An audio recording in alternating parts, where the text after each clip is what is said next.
ಕನ್ನಡ ನಾಡು, ಇದು ಕನ್ನಡಿಗರ ನಾಡಿಮಿಡಿತ. ಪುಸ್ತಕ ಬಿಡುಗಡೆ ಸಮಾರಂಭವನ್ನ 4 ಗಂಟೆಗಳನ್ನ ಬಿಡಿಸಿ ಪುಸ್ತಕ ಬಿಡುಗಡೆ ಮಾಡಿ. ಈ ಗಂಟು ಒಂದೊಂದೇ ಬಿಡಿಸಿರ್ಬೇಕಾದ್ರೆ ನನ್ನ ಮನಸ್ಸಿಗೆ ಏನ್ ಅನಿಸ್ತು ಗೊತ್ತಾ? ಕನ್ನಡ ಪುಸ್ತಕ ಲೋಕದ ಇಂಥ ಹಲವು ಗಂಟೆಗಳನ್ನ ಬಿಡಿಸಿ ಈ ಪುಸ್ತಕ ಜನರ ಮನಸ್ಸಿನ ಹೋಗ್ಬೇಕು. ಇದು ಬಹಳ ಮುಖ್ಯವಾದ. ನಾವು ಯಾವ ಕಾಲಘಟ್ಟದಲ್ಲಿದ್ದೀವಿ? ಈ ಒಂದು ಕಾರ್ಯಕ್ರಮದ ಹಾದಲ್ಲಿ ನಮ್ಮೆಲ್ಲ ಕೈ ಹಾಕುತ್ತಿದ್ದಾರೆ ಕನ್ನಡದ ಎಲ್ಲ ಹಿರಿಯ ಕವಿವರಿಯರು, ಜ್ಞಾನಪೀಠಿಗಳು ನಮ್ಮನ್ನು ನೋಡ್ತಾ ಇದ್ದಾರೆ.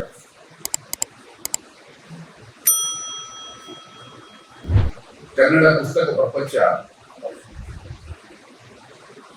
ಸ್ವಾತಂತ್ರ್ಯೋತ್ತರದ ಕಷ್ಟದಲ್ಲಿ ಹಲವು ವರ್ಷಗಳವರೆಗೆ ಎಷ್ಟು ಉತ್ಕೃಷ್ಟವಾಗಿತ್ತು, ಓದುಗರು ಎಷ್ಟಿದ್ರು ಅನ್ನೋದು ನಾವು ಹುಡುಗರಾಗಿದ್ದ ಗಮನಿಸಿದ್ರೆ ಈಗ ತುಂಬಾ ಸಿಗುವ ಪುಸ್ತಕವನ್ನ ಕೊಂಡು ಓದುವ, ಪುಸ್ತಕವನ್ನ ಗ್ರಹಿಸಿ ಮತ್ತೊಬ್ಬರು ಚರ್ಚಿಸುವ, ಪುಸ್ತಕವನ್ನ ಇನ್ನೊಬ್ಬರಿಗೆ ಕೊಟ್ಟು ಓದಿಸುವ ಈ ಸಂಸ್ಕೃತಿ ನಾವೇ ನೋಡ್ತಾ ಇದ್ವಲ್ಲ ಮೊದಲು, ಅದು ಸ್ವಲ್ಪ ಕಳೆದು ಹೋಗ್ತದೆ.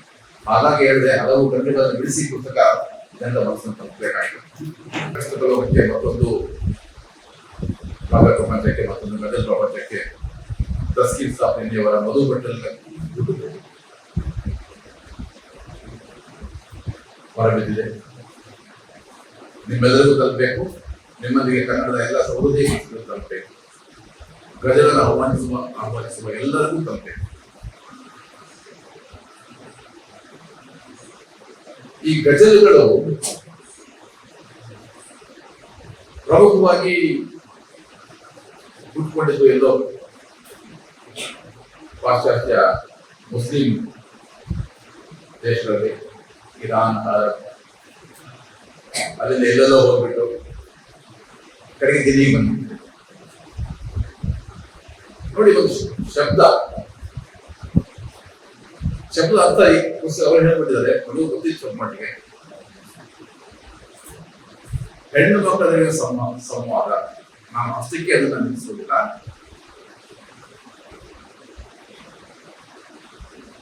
ಹೆಣ್ಣಿನ ಆಂತರಿಕ ಮನಸ್ಥಿತಿಯನ್ನು ಗೊತ್ತಿರಬೇಕು. ಸಹೃದಯಿ, ಸಂಪನ್ನೆ, ತಾಳ್ಮೆಯ ಶಕ್ತಿ ಎಲ್ಲವನ್ನೂ ಒಪ್ಪಿಕೊಳ್ಳುವ ಒಂದು ಹೆಣ್ಣು, ಅದರಲ್ಲೇ ಸಂವಾದ. ಇಲ್ಲಿ ಹೆಣ್ಣು ಮಕ್ಕಳಲ್ಲಿ ಸಂವಾದವಲ್ಲ, ಹೆಣ್ಣಿನೊಳಗೆ ಅಡಕವಾಗಿರುವ ಇಂತಹ ಹಲವು ಸದ್ಗುಣಗಳಿಗೆ ಸಂವಾದ. ಇದು ಎಲ್ಲ ಹೊರತು ಬೇರೆ ಬೇರೆ ಭಾಷೆಗಳಿಗೆ ಒಂದು ಶಬ್ದವೇ ಆಡಿಕೊಂಡು ಗಜಲ್ ಒಂದು ಕಾವ್ಯ ಪ್ರತೀಕವಾಗಿ ನಮ್ಮೊಟ್ಟಿಗೆ ಉಟ್ಕೊಂಡಿದೆ.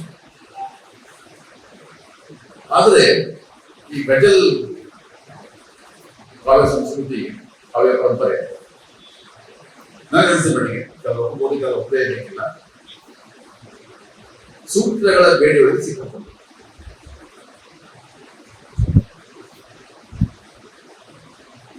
ಸೂತ್ರಗಳಿಗೆ ಬೇಡಿಗಳು ಸಿಕ್ಕಿಕೊಂಡಿದೆ. ಕೇವಲ ಸೂತ್ರಗಳನ್ನು ಪರಿಪಾಲಿಸುವ ವ್ಯಕ್ತಿ ದಿನಕ್ಕೆ 3-4 ಗೀಜುವಷ್ಟು ಗಜಲಗಳು ನಮಗೆ ಬರ್ತಾರೆ. ಮರೆತು ಹೋಗುವುದು ಎಲ್ಲಿ?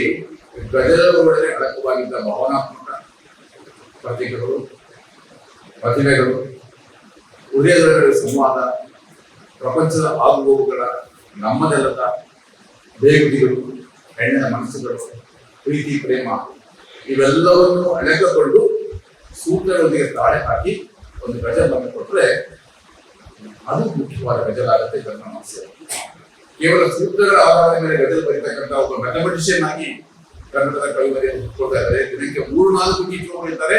ಫೇಸ್ಬುಕ್ ಅಲ್ಲಿ ದಿನಕ್ಕೆ 80 ಒಬ್ಬರೇ ಹಾಕ್ತಾರೆ. ಇದು ನನಗೆ ಯಾಕೋ ಸರಿ ಅನ್ಸುತ್ತೆ. ಎಲ್ಲೋ ಒಂದು ಕಡೆ ಸೂತ್ರದ ಬೇಡಿಯೊಳಗೆ ಈ ಗಜಲ್ ಸಿಕ್ಕಾಕೊಂಡಿದೆ. ಉದಾಹರಣೆಗೆ ಹೇಳ್ತೀನಿ, ನಿಮ್ಗೆಲ್ಲ ಎಲ್ಲ ಗೊತ್ತಿರ್ಬೋದು, ಮಹಾಗಣಿತಕ್ಕೆ ಗಣಿತದ ಸೂತ್ರಗಳಿಗೆ ಹಲವು ರೂಪಗಳನ್ನು ಕೊಟ್ಟು ಬೆಳೆದ ಲೀಲಾವತಿ ಕೇವಲ ಗಣಿತ ಶಾಸ್ತ್ರದ ವಿಸ್ಮಯವಾಗಿ ಉಳ್ಕೊಂಡೇ ಹೊರತು ಆರ್ಕಿಮಿಡೀಸ್ ಆಗಲಿಲ್ಲ, ನ್ಯೂಟನ್ ಆಗಲಿಲ್ಲ. ಭೌತಶಾಸ್ತ್ರ, ಗಣಿತಶಾಸ್ತ್ರ ಹಲವಾರು ವಿಜ್ಞಾನಗಳ ಸೂತ್ರಗಳ ಆಚೆ ಹೊರಬಂದು ಆರ್ಕಿಮಿಡಿಸ್ ನ್ಯೂಟನ್ಗೂ ನಾವು ಆಗ್ಬೇಕಾಗಿದೆ. ಈ ಒಂದು ಪರಂಪರೆಯನ್ನ, ಈ ಒಂದು ಅಂಶವನ್ನು ನಾನು ನಿನ್ನೆಯವರಲ್ಲಿ ತಾವೆಲ್ಲ ಕಂಡುಕೊಂಡಿದ್ದೀನಿ. ಯಾವುದೇ ಒಂದು ಕಾವ್ಯ ಪರಂಪರೆ ಕುವೆಂಪು ಅವರು ರಾಮಾಯಣ ದರ್ಶನ ಮಾಡಿದ್ರು. ಅವರು ಬರೆದ ರಾಮಾಯಣ ದರ್ಶನ ಪರಂಪರೆಯನ್ನು ನಾವೆಲ್ಲರೂ ಕೂಡ ಅದೇ ರೀತಿ ಬರೆಯಬೇಕಾಗಿಲ್ಲ. ಎಲ್ಲ ಕಾವ್ಯದ ಪರಂಪರೆಯೂ ಕೂಡ ಈ ಸೂಕ್ತದ ಬೇಡಿ ಆಚೆ ಬಂದು ಇನ್ನಷ್ಟು ಜನರಿಗೆ ತಲುಪುವಂತ ಆಗ್ಬೇಕು ಅಂತ ನಮ್ಮ ಆಶೆ. ಇದು ಕೆಲವು ಒಬ್ಳಿಗಿಲ್ಲ, ಸೂತ್ರ ಇರಬೇಕು ಅಂತಾರೆ. ಹೌದು, ಸೂತ್ರ ಇರಬೇಕು. ಎಲ್ಲಿ ಮಟ್ಟಿಗೆ ಇರಬೇಕು?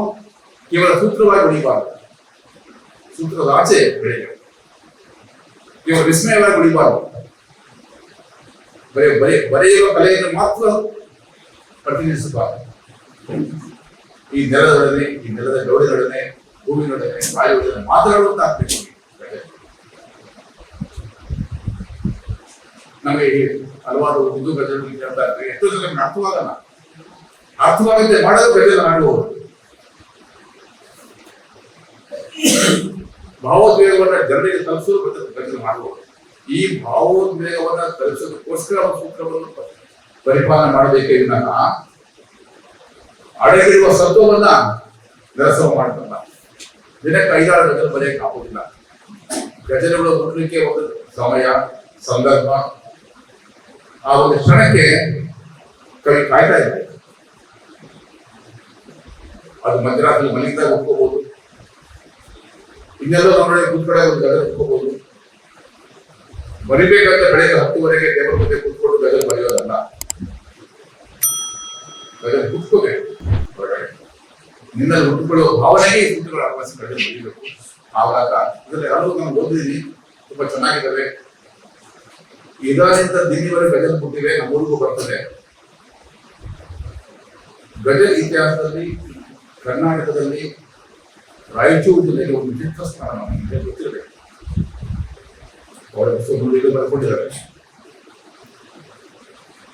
ಸ್ವಲ್ಪ ನಮ್ಮ ಗಜಲ್ಗಳಿಗೂ ವಾಸಿ ಗಜಲ್ಗಳಿಗೂ ಉರ್ದು ಗಜಲ್ಗಳಿಗೂ ಸ್ವಲ್ಪ ವ್ಯತ್ಯಾಸ ಕೂಡ ಎಲ್ಲೋ ಒಂದು ಕಡೆ ಕನ್ನಡದ ಗಜಲ್ಗಳು ಜನಮಾನಸದಲ್ಲಿ ಗಾಯನಗಳಾಗಿ ಉಳ್ಕೊಳ್ಳಿಲ್ಲ. ನೀವಿನ್ನು ಕನ್ನಡ ನಾಡು ವಾಹಿನಿಯನ್ನು ಸಬ್ಸ್ಕ್ರೈಬ್ ಮಾಡಿಕೊಂಡಿಲ್ವಾ? ಈಗಲೇ ಸಬ್ಸ್ಕ್ರೈಬ್ ಮಾಡಿ ಬೆಲ್ ಐಕಾನ್ ಅನ್ನು ಒತ್ತಿ ನೋಟಿಫಿಕೇಶನ್ಗಳನ್ನು ಪಡೆಯಿರಿ.